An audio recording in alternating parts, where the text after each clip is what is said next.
everyone. Dana here with Stella House Wedding Films, here with Stacy Walker DeWine of Panache Event Group.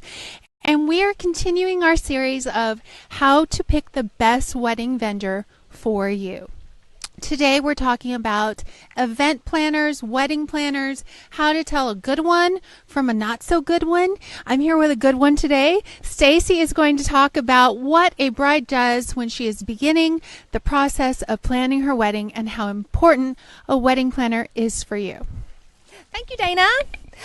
First off, when usually I get a call from a bride, they're freaked out because they've gone maybe a month, 2 months into the planning process thinking, oh, I can do this. And then they're like, I can't do this at all. Nice crown. I like that.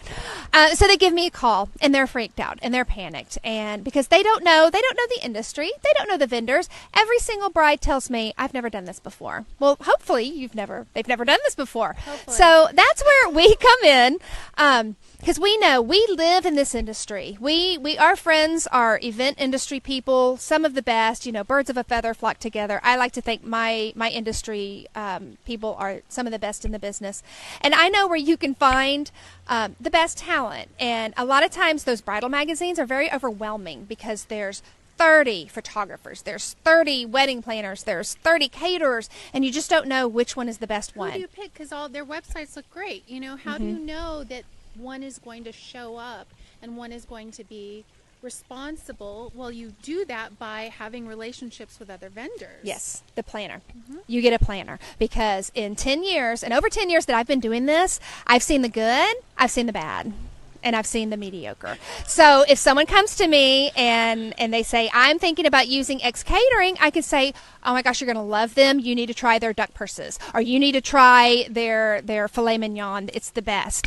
The same goes the other way around. If I've had a bad experience with a certain vendor, I tactfully as possible say, why don't we look at these vendors instead? This is the experience I've had with them. So not only do planners help brides, but we also help vendors out as well. And that's also one of my jobs, is to help you out as a videographer. I want to make sure that I've got a great working relationship with you, that I stay out of your way.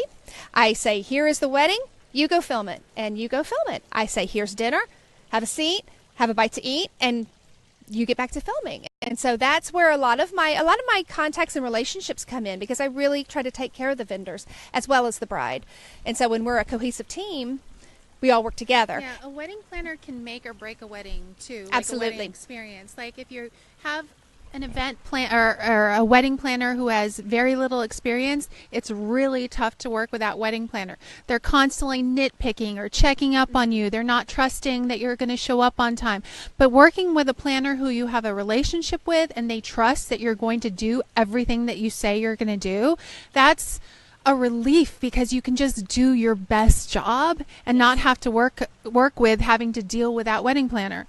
Yes, absolutely. You can tell right away that someone who, if you're thinking about maybe, oh, my friend planned her wedding, and so I'll have her as a planner, she may wreak havoc on your vendors, and your vendors may not like her by the end of the night because she's inexperienced. She doesn't have that background that she knows, okay, I know Dana is going to do a good job. I know she's going to be there when she says she's going to be there. Or an hour ahead of the time right. She's going to be there. Right, exactly. So my role as a planner is to really work with the bride and give her the dream wedding, give her what she has envisioned within realistic expectations, and also bring her the best team of vendors. And I think that's probably more important, because in the age of Pinterest and social media, the brides think, oh, I can design it, no problem, I've got all these ideas. It's the execution and the logistics of the planning, because a bride doesn't know there's a lot of logistics. If there's a place that has maybe one loading dock, you've got to make sure that those vendors are lined up in a particular order. You can't have flowers coming before your rentals, and you've got to tell the vendors, you're at loading dock A, you're at loading dock B. Brides don't know this, and nor should they. I mean, it's boring, monotonous stuff that we do to make the day run smoothly. What are some of the other things that a wedding planner does that I would not know that you did? A lot of times... Take the crown off. We'll give it to you. Thank you. A lot of times things go wrong on the wedding day. It's just a fact. There are so many working parts, and your guest There are also working parts because they will come up and they will stop one of us, or they'll get in the way of a photographer. There's so many working parts and things that can go wrong, and our job as planners is to fix them before you even know it happened. So the bride is inside getting her hair and makeup done, enjoying a glass of champagne, and I am working with the florist saying, she ordered 2 dozen flowers in that vase, not 1 dozen. Go fix it. And so I don't bring problems to the bride and groom unless they are tragic, catastrophic problems. And that's happened one time.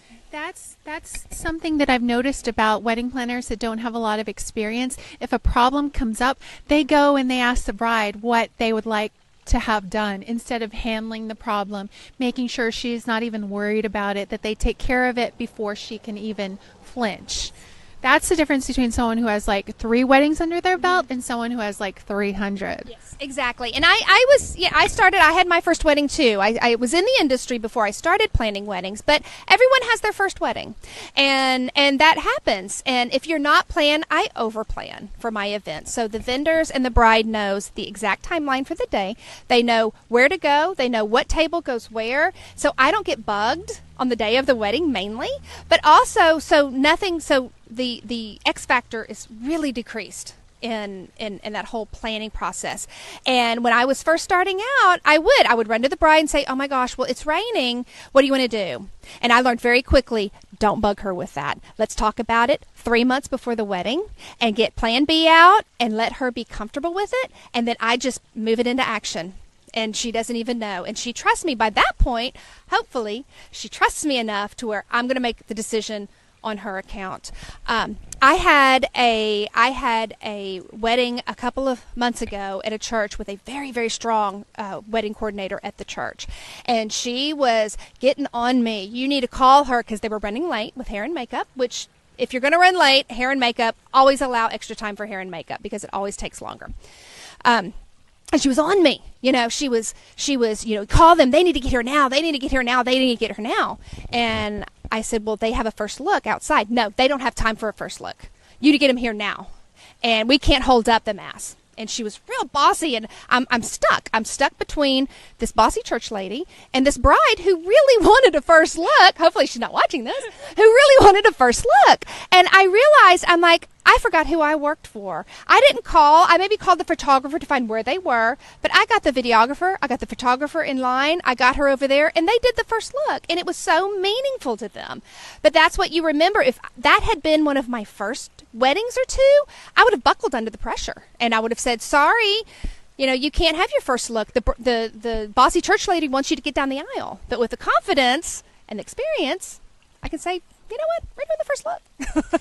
Is there anything that you would like to leave a potential bride or groom with, engaged couple with, to set out on their wedding planning journey? Any last words of advice? I would say go ahead, call some planners. Church lady. Oh gosh. No offense. I'm sure all the church ladies are so nice. Photographer. She's like, oh, those church ladies.